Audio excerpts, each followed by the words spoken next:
Hey gang, Kevin here, Life22.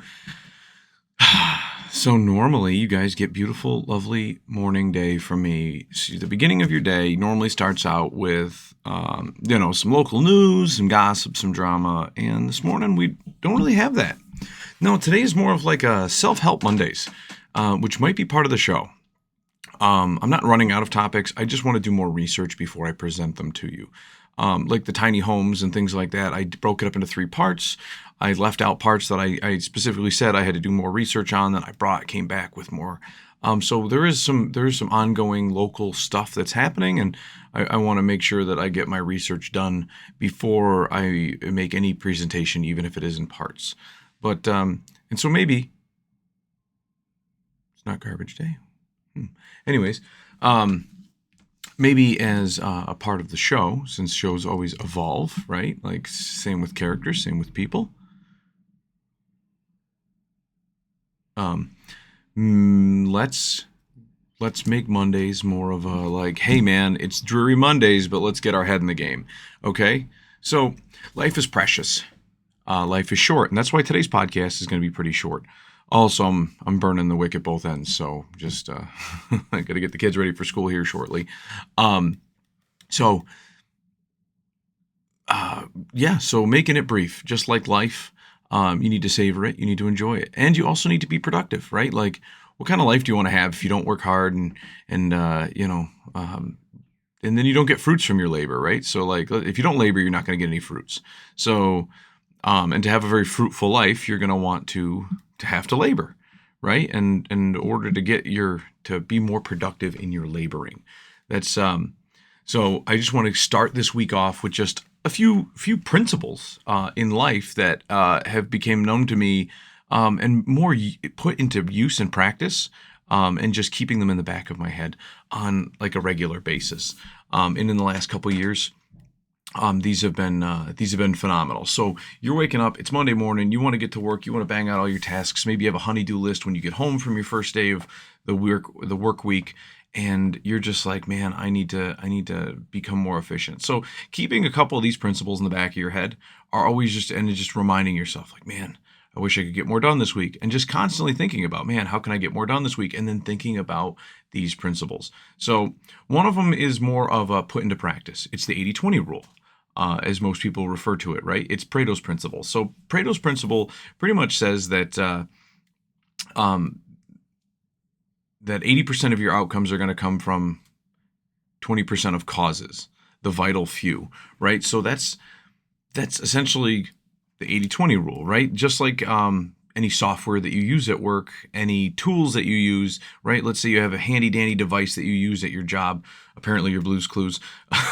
You pull out your device and you look at it, and maybe it has all these extra features and functions, and you're going to be able to use 80% of the devices. Like 80% of your normal use is going to come from 20% of the functions. So if you can complete on a daily basis, the top 20%, if you were to take all the tasks you have to get done in a day and you prioritize them from like most important to least important, and you do the top 20%, that's going to be 80% of your day. Like you're going to have 80% of your day covered by just that 20%. Which goes to like, that's a good feeling. It's a good satisfaction. If you get 20% of your week, what you intend to get done in a week done, you've actually accomplished 80% of things that you needed to do. Things that were very important. So just it's one of those things. You just keep that in the back of your mind. And then let's also just take this one under consideration. This one is Price's Law. It was written about in the 1960s by Derek DeSola Price. And so a lot of people, so when you're like getting downtrodden, thinking like, man, I'm the hardest working soul around here, just kind of put yourself in perspective with this one. So the rule is, in Dr. Price's, well, it doesn't say doctor.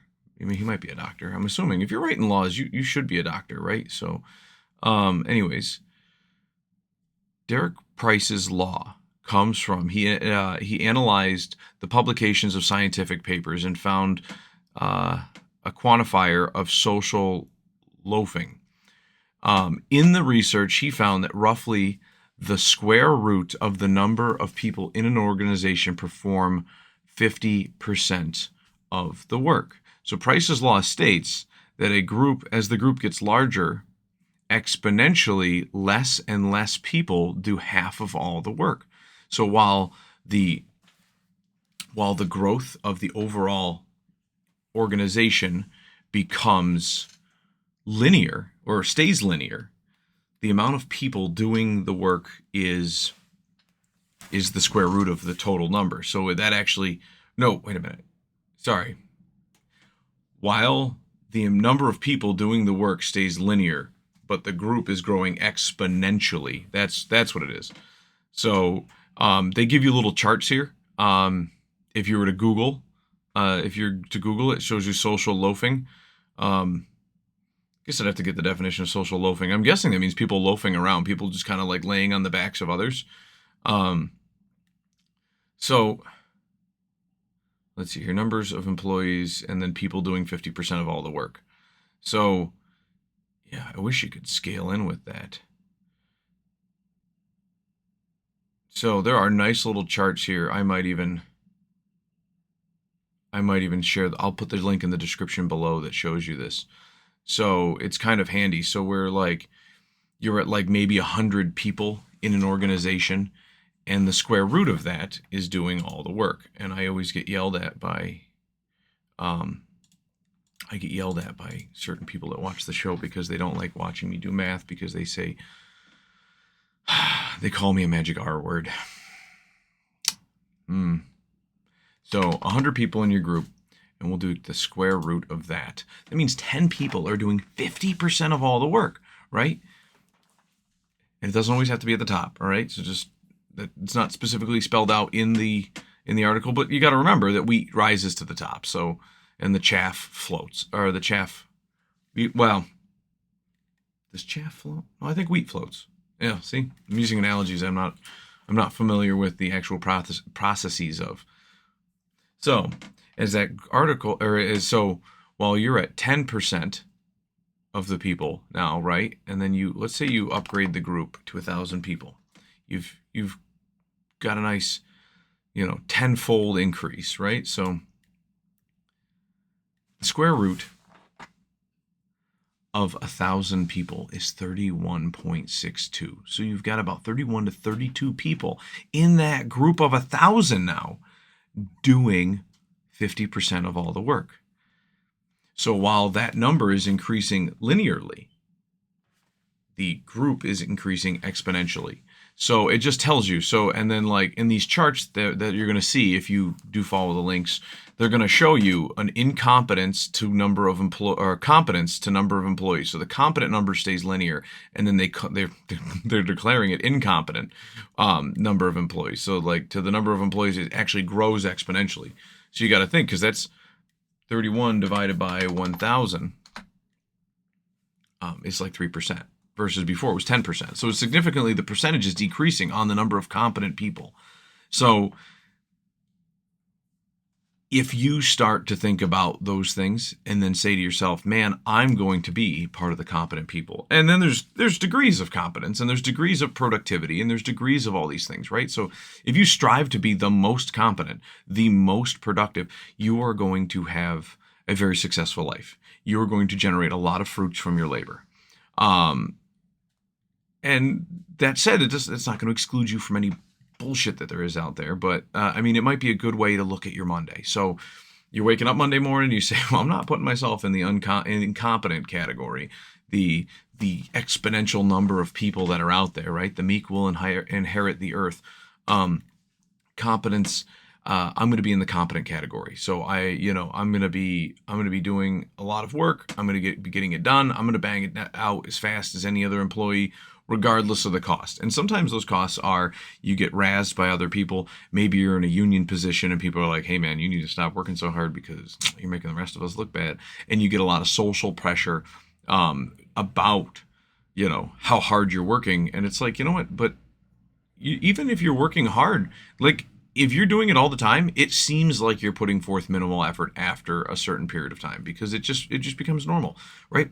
I've been working out for the last 2 months, and every morning it still seems like a drag to have to do it, but once I get going with it, it's like, man, and every day it is easier and easier to do the workout. And that probably means that I have to actually like increase the amount of time working out or the weight or whatever, but over time, the amount of effort you're exerting seems like it gives you the perception that you are putting forth little or no effort, where you're actually probably putting in 100 times the amount of effort that most people are doing. So just a little thing to wake you up this morning. So, well, I hope you guys enjoyed the podcast over the weekend where we did an interview with Pretty Gary. I hope you enjoyed all last week's, and I hope this week works out great for you. Remember, life is short, time is precious.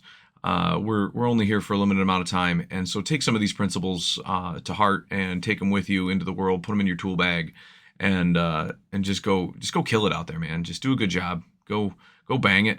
Go bang it out. Get your job done. Be productive, and then at the end of the day, when you have more free time, you're gonna be so much happier because you're gonna be like, man, I can sit down and actually enjoy this beer. I can enjoy this cigarette, whatever your vice is, right? You can sit down and enjoy it because you know that you were super productive for majority of your day, and you got 80% of it done because you did 20%. You did 20% of the number one things on your list. You know, the top 20, you got them done and you banged it out, and now you're productive, and now you're better than most, and now you're in line for that promotion. Maybe your personal business is successful. Maybe, maybe just the satisfaction alone is just what drives you. But, well, that's it, guys. We'll see you next time. Life22. See you tomorrow morning for the morning show. Deuces.